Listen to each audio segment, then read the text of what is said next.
we know from reading your book and from history that you were with Papa Oshoffa the last few days before he transitioned.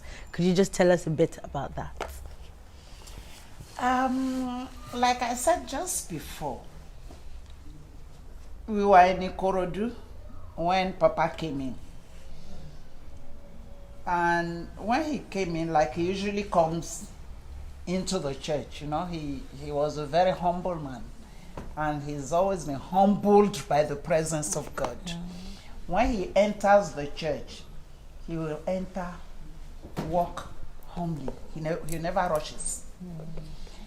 When he came that day, he just put his hand behind him, his head bent, walked into the church. Baba Bada was preaching. He has already started when my father walked in. And Baba Bada stepped down and said, Papa, please come and do the preaching. And Papa said no. Baba Bada said, then they discussed among the two of them. And Papa took the microphone from him and said, Oni wasuwa oni ni supreme. I was lucky I was there. So, Baba Bada, he then, when he comes in, he will first of all go to his seat, pray, and then come out. Then this little drama happened, and Baba Bada continued the sermon. When he finished, Papa then prayed for the congregation. Then he wanted to go out. There was this lady that was rolling. When Papa passes here, the lady will roll. When Papa moves to the other side, the lady will, she was in a trance, rolling, trying to block him. And Papa just said, Emma Jada Isholu Aduro. She just did his sound like this. Emma Jada Isholu Aduro. To me, it was just, he wanted to go. So a few minutes after he left, we didn't know he was involved in an accident. We continued the service, the harvest service, till the end actually. So when the service was finished, I then drove to Ketu to see my father because he has asked whether I was coming to Ibadan, and I said no, that I'd see him. So when I got there, he wasn't back. I walked back, got into my car, was driving out, when one of his driver, Leon, stopped me. Auntie, Papa had had an accident. Thomas and Mark are dead. We don't know where Papa is. I turned around. My aim, because I left Baba Bada at Ikorodu, my aim was to go and meet Baba Bada, to tell him there's a problem. Papa has been involved in an accident. Thomas and Mark are dead. By the time I got there, Baba Bada has left. But I met Baba Adefeso. So I said, Baba Adefeso, there's a problem. Leon has just told me Papa was involved in an accident. So Baba Adefeso said, wait. When he left us, because it was Baba Adefeso's parish, when he left us, he was going to Ibadan. So let us go and look for him in Ibadan. Park your car. So I left my car. We got into Baba Adefeso's car with his driver. We went to Ibadan. We went to Army Barracks. We went to all the hospitals. I went to all the mortuaries in Ibadan, all the hospitals. We were checking everywhere. Nobody knew where my father was. We didn't go back to Lagos till about 10 o'clock at night. Me and Baba Adefeso. Because when I get to the hospital, I'll just say, if you don't give me your book of entries for that day, I will not leave the hospital. I'll sit down on the floor. They were forced to give me the books. I checked, there was nothing like Oshoffa.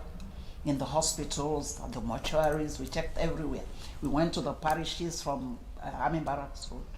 We couldn't get anything. So we then decided to come to Lagos. I was just saying, God, if you can let this man survive, I will thank you. God, don't let this man die just like this. I need to see him. When we got to Ketu, I was told that my father was upstairs. Wow. That was a miracle. I didn't believe it. I ran upstairs at night. Papa was truly there, sitting down.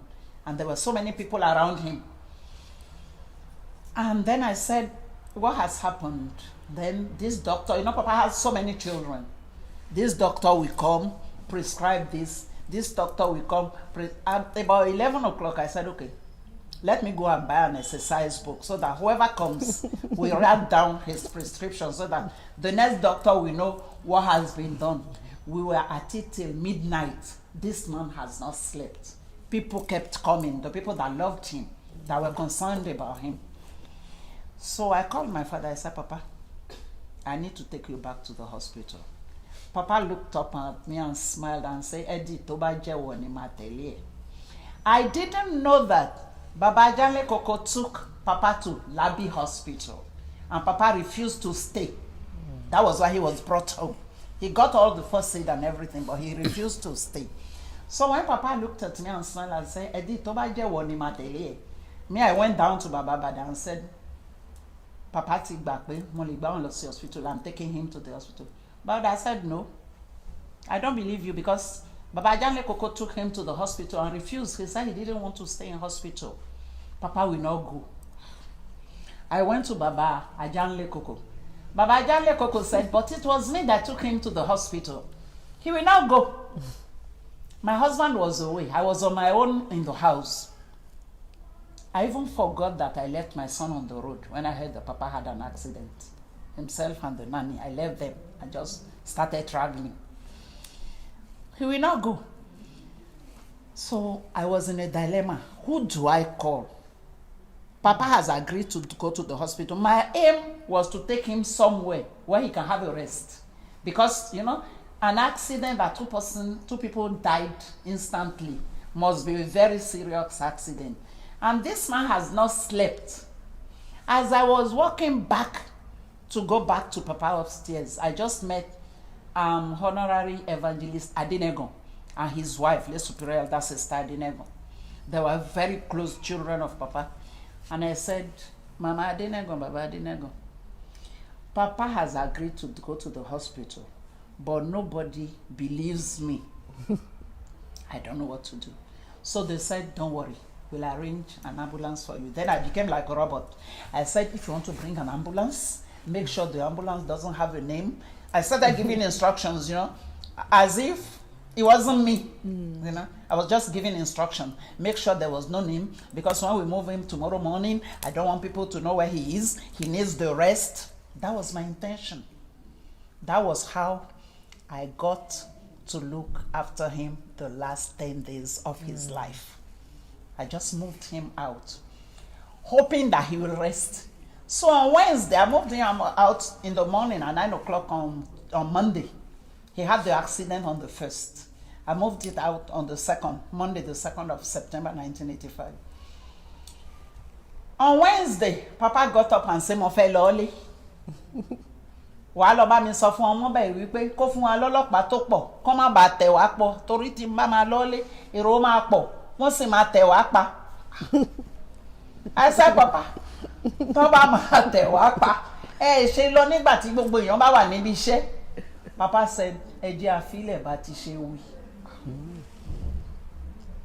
Later, he will then give me another instruction. This is this. Wàá lọ bá mi pé Ọbásanjọ́ wá. Papa, ṣe jẹ́ ká délé. Kẹ́ tó pé Ọbásanjọ́. You know, he was just sending me to, although after his transition, I went to meet all these people and they did all the things Papa wanted them to do. You know? And he was the one that told me that Timban Lole, Mama Yani Ketu, ma confie seconde imeko, ma lo simini, ma fe seconde Abekuta, ma lo simini meko. He traced the last journey for me. And that was what we used for his burial.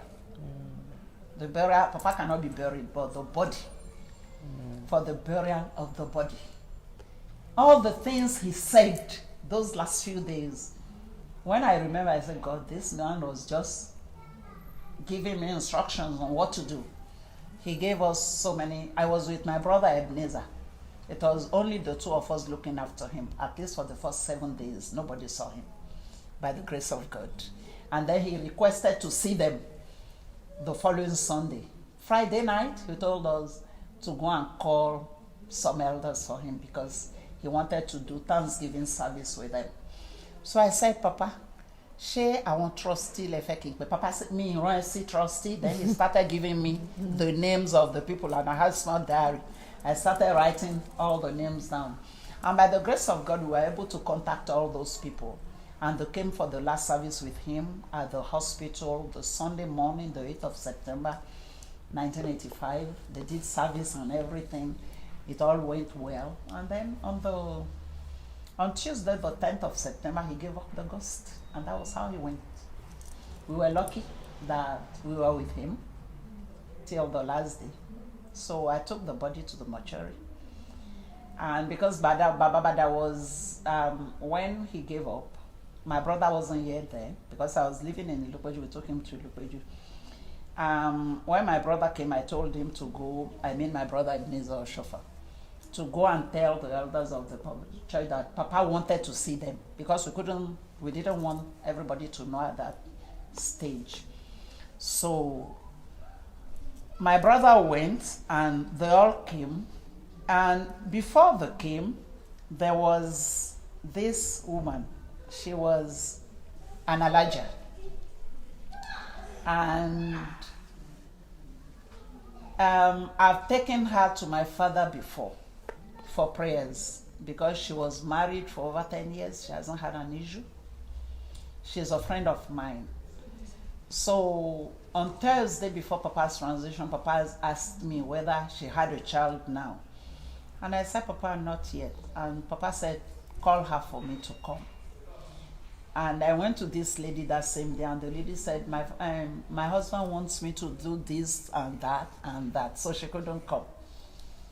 And the day of the transition, when Papa gave up, you know, when you live with people like SBJ Oshoffa, you know what to do when somebody dies.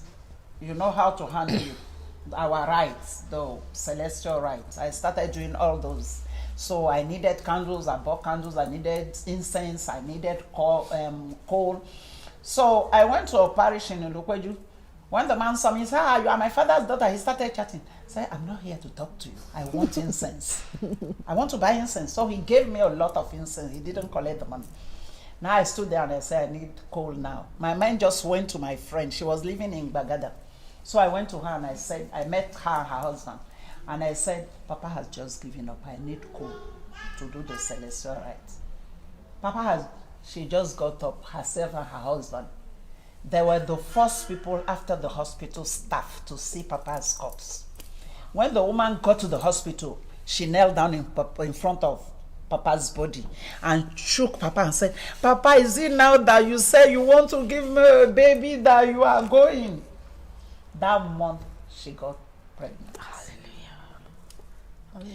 She was jumping up and down. I'm now pregnant. She lost the pregnancy. The following month, she got pregnant.